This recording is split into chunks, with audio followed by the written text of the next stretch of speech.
Bonjour, je suis Marianne Dupuy-Janin, je vous souhaite la bienvenue sur ces vidéos de parlerenpubliconline.com. Aujourd'hui, voici le conseil numéro 2, comment assassiner votre public à coups de PowerPoint. Oui, PowerPoint est une arme redoutable, je vais vous montrer 5 techniques où vous allez vraiment pouvoir noyer votre public. D'ailleurs, voici la toute première technique, la noyade. Voici une excellente presse pour PPO. Vous vouliez tout connaître de la PPP? Envie de savoir tous les secrets des TDI, de la Conv et de la Perse? Seulement RAS. Voilà, mes si bons amis, les sigles sont là. Parce que, évidemment, si on vous détaille ces sigles, PPO, parler en public online. PPP, prise de parole en public. TDI, technique d'influence. Conv, conviction. Perse, persuasion. Tout cela, évidemment, est tout à fait accessible, si on vous l'explique. Seulement, noyer comme ça, dans la masse, avec des cibles auxquelles vous n'auriez absolument pas pensé. D'ailleurs, mention spéciale pour RAS. Et c'est quelque chose qu'il connaît bien. Seulement, dans ce contexte, ça ne veut rien dire. RAS, rien n'est aussi simple. Deuxième technique, l'empoisonnement.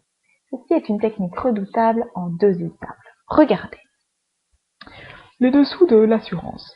Certaines personnes ont une confiance en elles acquise dès l'enfance grâce au soutien des parents qui a contribué à former leur sécurité affective. Elles ont souvent une estime d'elles-mêmes forte et stable. On dénote néanmoins que même chez ces personnes, lorsqu'elles sont confrontées à un choc émotionnel fort comme celui de perte d'emploi, ou dans le cas d'un divorce, que leur capital initial s'émiette. En revanche, les personnes qui ont grandi dans un cadre affectif assez peu démonstratif, qui doutent de l'intérêt qu'éprouve leur entourage pour leur personne, pourraient être dotées d'une estime de soi faible. Les personnes dont l'estime de soi est constamment faible sont souvent sujettes à la dépression et se déprécient elles-mêmes à leurs yeux chaque fois qu'elles rencontrent un échec. De ce fait, elles réagissent de cette manière qu'elles se déprécient aux yeux des autres.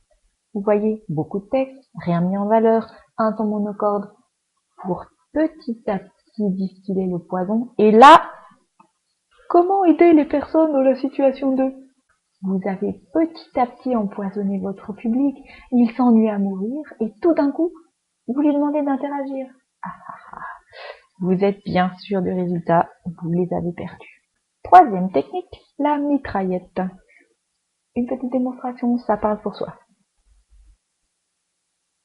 Et oui, vive les effets graphiques.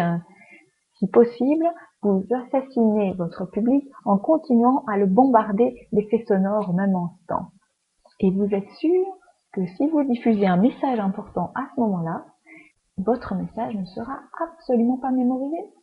Et vous pouvez faire ce que vous voulez de votre public, il est perdu. Quatrième technique, l'aveuglement. Ah, ceci est une technique relativement connue et assez bien pratiquée et qui va vous rappeler quelque chose. Vous voyez, cela consiste à mettre du texte dans une police de caractère difficilement perceptible à l'œil nu quand on est assis au fond de la salle et avec des contrastes très faibles de façon à ce qu'il faille constamment augmenter l'effort que le public doit fournir pour vous suivre. Le choix du jaune est quand même particulièrement judicieux parce que si vous vous mettez juste dans l'axe d'un rayon de soleil, le texte disparaît. Et voilà la toute dernière technique qui s'appelle celle du jeûne. Cela consiste à donner juste assez à votre public pour qu'il ait faim, mais vraiment pas assez pour le rassasier. Un exemple? Attention. Et alors, avoir la tête du brave homme à gauche, il doit vraiment falloir faire attention.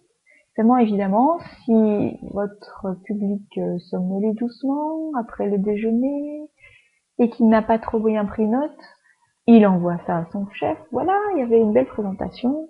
Et question du chef, de quoi s'agit-il? À quoi faut-il faire attention? Il va passer un mauvais moment. Parce qu'effectivement, ça n'est pas très explicite. Vous l'avez compris. Il ne s'agit pas de tuer votre public. Allons, ne l'achevez pas de grâce. En revanche, apprenez à le captiver. Pour cela, rendez-vous sur parlerenpubliconline.com, vous inscrivez, vous pourrez télécharger une checklist pour avoir une présentation qui soit convaincante. À très bientôt!